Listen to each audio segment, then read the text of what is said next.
Dear students, आज हम सांख्यिकी श्रेणियों के बारे में पढ़ेंगे। सांख्यिकी श्रेणियाँ 3 प्रकार की होती हैं। इंडिविजुअल सीरीज, जिसे हम व्यक्तिगत श्रेणी कहते हैं, डिस्क्रीट सीरीज, जिसे हम खंडित श्रेणी कहते हैं, और कंटिन्यूस सीरीज, जिसे हम सतत श्रेणी कहते हैं। इंडिविजुअल सीरीज, डिस्क्रीट सीरीज और कंटिन्यूस सीरीज समंकों को प्रदर्शित करने का एक तरीका है। और इंडिविजुअल सीरीज में हम डेटा को इस तरीके से रिप्रेजेंट करते हैं। इनकेस हमारे पास बहुत ही छोटा डेटा है, बहुत कम समंक हैं, तो ऐसी स्थिति में उन्हें बहुत आसानी से व्यक्तिगत श्रेणी के रूप में प्रदर्शित किया जा सकता है।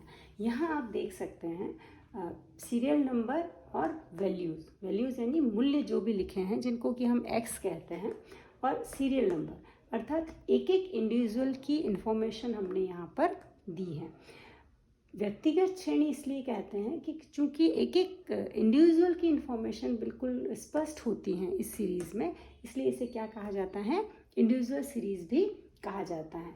यहाँ जैसे मान लीजिए किसी क्लास में केवल 8 छात्राएं हैं, उनका कोई एग्ज़ाम लिया है 30 नंबर का, तो 30 नंबर में से उनके पास जो जो अंक उन्होंने लिए हैं 30 में से और अंक प्राप्त किए हैं, और उनका क्या क्रम है, यानी 1 से 8 तक बच्चों को रोल नंबर दे दिए। पहले रोल नंबर वाले का इतना, दूसरे का इतना, तीसरे का इतना और 8 का इतना, और उनकी वैल्यूज़ यानी उनका जो भी अंक उन्होंने लिए हैं उस एग्ज़ाम में, वो उनके सामने लिख दिए हैं। यानी पहली बच्ची ने 11 अंक प्राप्त किए हैं, दूसरी ने 19 प्राप्त किए हैं, तीसरी ने 21 प्राप्त किए हैं। तो इस तरीके से सारी इंडिविजुअल इंफॉर्मेशन को हम इसमें बता सकते हैं। पर इन केस ऐसा है कि ये जो स्टूडेंट नंबर ऑफ स्टूडेंट्स अगर बहुत ज़्यादा हैं, तो ऐसे में हमको इंडिविजुअल सीरीज़ के रूप में उन्हें प्रेजेंट करना आसान नहीं होता है। तो ऐसी स्थिति में हम डिस्क्रीट सीरीज़ या खंडित श्रेणी के माध्यम से समंकों को प्रेजेंट करते हैं, जिसमें मान लीजिए यहाँ हम एक एग्जांपल लेते हैं कि कुछ परिवारों के बारे में हमें इंफॉर्मेशन चाहिए। तो और क्या इन्फॉर्मेशन चाहिए कि हर परिवार या हर फैमिली में कितने बच्चे हैं, तो इसके बारे में अगर इन्फॉर्मेशन चाहिए तो जो प्रति परिवार संतान की संख्या है वो हमारे लिए x हो जाएगी, जिसे कि हम वैल्यू कहते हैं या मूल्य कहते हैं, और परिवारों की संख्या क्या कहलाई जाएगी, फ्रीक्वेंसी होगी। अर्थात दो, यहाँ पर जो इन्फॉर्मेशन दी है वो इस तरीके से कि 2 परिवार ऐसे हैं जहाँ कोई बच्चा नहीं है, 5 परिवार ऐसे हैं जहाँ 1 बच्चा है, 8 परिवार ऐसे हैं जहाँ 2 बच्चे हैं। तो इस तरीके से खंडित श्रेणी में हम इतने परिवार हैं, देखिए, यानी केवल 8 नंबर हमारे पास है, तो हम बहुत आसानी से इंडिविजुअल सीरीज़ में हमने प्रेजेंट कर दिया। लेकिन अगर मान लीजिए नंबर ज़्यादा हैं, 60 या 60 तक हमारे पास परिवारों की संख्या है, तो अगर इतने परिवारों की इंफॉर्मेशन देनी है, तो अगर हम इस तरीके से देंगे तो वो बहुत आसानी से समझ में आएगी और बहुत स्पष्ट रूप से हमारे सामने रखी जा सकेगी। और तीसरा तरीका है कंटिन्यूस सीरीज या सतत श्रेणी को के रूप में समंकों को प्रस्तुत करना। मान लीजिए वैल्यूज़ भी बहुत ज़्यादा हैं, तो ऐसी स्थिति में हम क्या कर सकते हैं, वर्ग बनाएंगे वैल्यूज़ के, और फ्रीक्वेंसी, तो विद्यार्थियों की संख्या तो वही जो पहले हमने फ्रीक्वेंसी ली थी कि कितनी बार आए हैं, तो यहाँ इस तरीके से भी डेटा को रिप्रेजेंट कर सकते हैं कि प्राप्तांक दे रखे हैं आपका 0 से 10 मार्क्स लाने वाले स्टूडेंट्स कितने हैं, 10 से 20 मार्क्स लाने वाले स्टूडेंट कितने हैं, यानी 0 से 10 मार्क्स लाने वाले स्टूडेंट कितने हैं, 5 हैं, 10 से 20 नंबर लाने वाले स्टूडेंट कितने हैं, 15 हैं, 20 से 30 नंबर लाने वाले स्टूडेंट कितने हैं, 35 हैं। तो इस तरीके से अगर हम डेटा को प्रेजेंट कर रहे हैं तो उसे हम क्या कहते हैं, कंटिन्यूस सीरीज़ कहते हैं।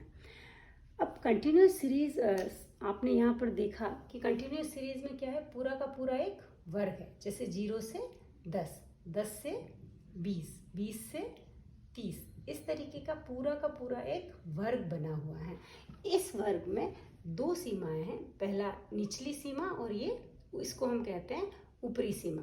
तो निचली सीमा यानी लोअर लिमिट, ऊपरी सीमा यानी अपर लिमिट। तो इस लोअर लिमिट को हमेशा क्या कहते हैं, L1, और इस अपर लिमिट को क्या कहा जाता है, L2।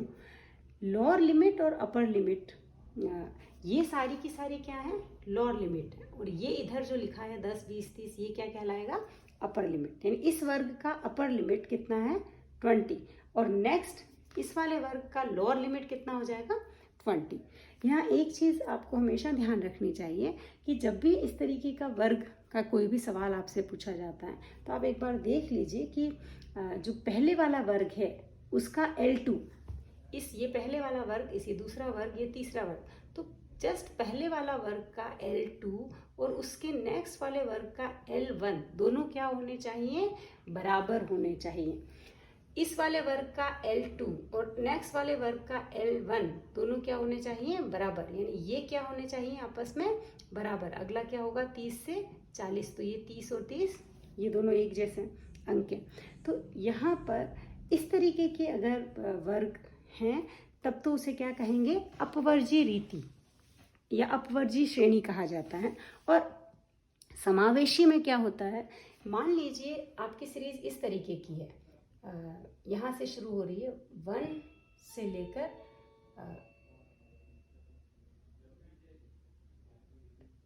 10 तक, फिर 11 से लेकर 20 तक, फिर 21 से लेकर 30 तक, फिर 31 से लेकर 40 तक। तो यहाँ पर भी वर्ग हैं, डेफिनेटली ये L1 है, ये सारे ये L2 कहलाएंगे। लेकिन यहाँ इस श्रेणी से ये श्रेणी क्या है, बिल्कुल ये सीरीज से ये सीरीज बिल्कुल अलग है। क्यों अलग है, क्योंकि इसमें पहले वाले वर्ग का L2 दूसरे वाले वर्ग के L1 के बराबर नहीं है, दोनों बराबर नहीं है, दोनों अलग अलग है। ये 10 है और ये 11 है, इनमें अंतर है। और ये अंतर नहीं होना चाहिए। जब भी आप कोई सवाल हल करें तो आप सीरीज को चेक करें कि ये दोनों क्या होने चाहिए, सेम होने चाहिए। तो अगर ऐसा नहीं है तो उस श्रेणी को हम क्या कहते हैं, समावेशी श्रेणी कहते हैं। और इसको हम चेंज करते हैं अपवर्जी में। इस तरीके की अगर सीरीज दी हुई है तो उसको हम किस में बदलेंगे, अपवर्जी में बदलेंगे। तो उसको हम बदलने की एक प्रक्रिया है, कैसे बदलते हैं हम लोग, तो आप देखिए ये आपकी सीरीज किस तरीके से दी हुई है। समावेशी श्रेणी की मैं बात कर रही हूँ, 1 से 10, फिर 11 से 20, फिर 21 से 30, इस तरीके से दी हुई। आगे भी इसे ऐसे ही कंटिन्यू होगी। तो यहाँ पर ये दोनों बराबर नहीं है, ये दोनों बराबर नहीं है, तो इन्हें हमको क्या करना है, बराबर करना है। तो इन्हें बराबर कैसे करते हैं, ये आप सब जानते हैं कि ये सारे क्या हैं, L1 और ये सब क्या है, L2।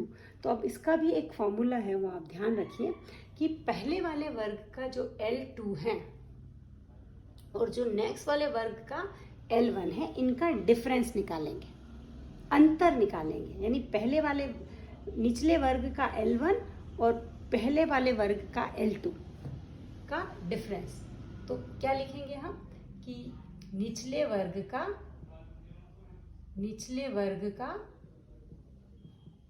L1 और पिछले वर्ग का L2, या फिर आप पिछले वर्ग का L2, या आप इसे बहुत सिंपल तरीके से ध्यान रखने की कोशिश कीजिए कि इन दोनों का, पहले वाले वर्ग का अगले वर्ग का L1 और उससे पिछले वर्ग का L2 का डिफरेंस हम लोग निकालेंगे। और वो डिफरेंस यहाँ पर कितने का है, हमारा 1 का। वो अंतर कितने का है, 1 का। ये ज़्यादा का भी हो सकता है। तो यहाँ पर कितने का है, 1 का। तो इस डिफरेंस में हम क्या करेंगे, 2 का भाग दे देंगे। तो कितना आएगा हमारे पास, 0.5। कितना आ गया, 0.5। ये डिफरेंस निकाला। 10 और 11 के बीच का डिफरेंस, 20 और 21 के बीच का डिफरेंस, तो कितना आया, 1 आया। इसमें 2 का भाग दे दिया तो कितना आया, 0.5। अब यहाँ 0.5 को क्या करते हैं, 0.5 को सारे L1 से क्या करेंगे, बाकी निकाल देंगे और L2 में जोड़ देंगे। आपको ध्यान रखना है, ये 0.5 कैसे आया, इन दोनों का डिफरेंस निकाला तो ये 0.5 आ गया। इस 0.5 को सारे के सारे L1 से क्या करना है, घटाना है, और L2 में, सभी L2 में क्या करना है, जोड़ देना है। तो हमें एक नई श्रेणी, नई तरीके के वर्ग प्राप्त हो जाएंगे। वो कैसे होंगे, जैसे मान लीजिए यहाँ आपका कितना आया, 0.5। पहले आपकी श्रेणी क्या दी हुई है, 1 से 10, 11 से 20, 21 से 30, यानी ये दोनों, ये सब समान नहीं है, इनका डिफरेंस निकाला 0.5 आया। अब 0.5 को हम हर L1 में क्या करेंगे, में से घटा देंगे और L2 में जोड़ देंगे। तो इस L1 या इसी सीरीज को हम चेंज कर रहे हैं, तो इस L1 में से ये क्या है, L1 है सारे, ये L2 है, तो इस L1 में से क्या किया, घटाया, तो एक में से 0.5 को घटाया तो कितना आया 0.5, और L2 में क्या किया, जोड़ दिया, तो कितना आ जाएगा 10.5। इधर भी नेक्स्ट में आ जाते हैं, नेक्स्ट में भी L1 से क्या करेंगे, घटा देंगे, तो कितना आ जाएगा 10.5, और L2 में क्या करेंगे, जोड़ देंगे, तो कितना आ जाएगा 20.5। फिर नेक्स्ट में भी हम क्या करेंगे, इसमें से घटा देंगे, तो 20.5, 21 में से 0.5 गया तो कितना आ गया 20.5, और इसका आ गया 30.5, और ऐसे आगे हम कंटिन्यू इसको कर लेंगे। तो इससे जो हमको ये मिलेगा वो क्या कहलाता है, आपका अपवर्जी श्रेणी है एक तरीके से। और यहाँ आप देख सकते हो कि आपका पहले वाले वर्ग का L2 और दूसरे उससे अगले वर्ग का L1 दोनों क्या हो गए हैं, बराबर हो गए हैं। यहाँ भी 20.5 है, ये भी 20.5 है।